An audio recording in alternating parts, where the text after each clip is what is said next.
Hello, good morning mga ka-Bruce the Barber Vlog. So once again, natakaroon din sa atong shop, no? Kay lagi di-op sa atong barbero, isa karon nga ting open sayo sa atong shop. Siyempre, ako ni sayo gikuyugan ko sa akong partner nga si Flor. So sa atong mga ka-Bruce the Barber Vlog diha, no? So mo ni ang ato ang gamay nga barber shop. Ako ang pangawian kada adlaw, no? So hinaot nga i-bless po ni Papa God ang ato ang gamay nga barbershop para maka-income ta nga natin ikuan sa atong pamilya. So sa atong mga solid supporters, solid subscribers sa ato ang YouTube, I hope na tani dili mo mapulan sa ako pag-support, inyo pa kong more supportaan para po na ma-achieve na ako ang akong gipangita nga masiluan ta sa YouTube, no?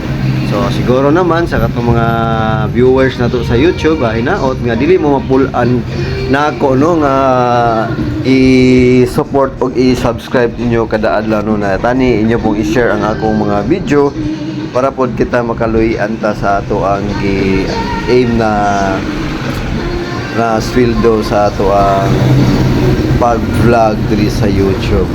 So once again sa YouTube nato, good morning sa YouTube nato, no. So ito po yung ating mga gamit. Ako nang gipagwas ang atong mga gamit, mga ka Bruce the Barber. Siyempre, pag naata sa atong shop, dapat ang atong shop is komportable nga limpyo pud daw para pag abot sa atong mga customer, ila pong ma-appreciate nga bisag gamay ang atong barbershop.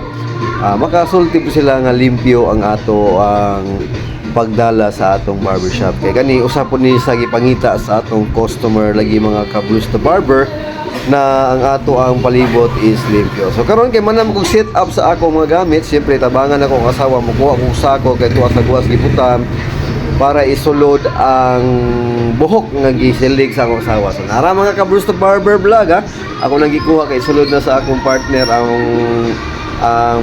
buhok sa sako.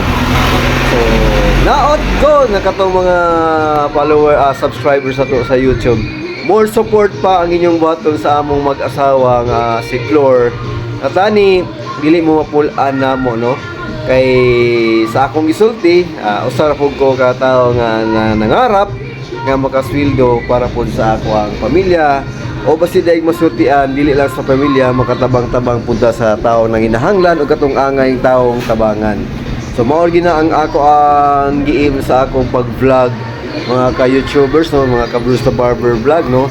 Hinaot inyo kong suportaan sama sa pag-support niyo sa uban. So dili na lang kutob, dili lang ko tas-on ang akong gisulti mga ka-Bruce the Barber Vlog. Good morning once again. This is Bruce the Barber Vlog and the house. Mama chup chup. Bye bye.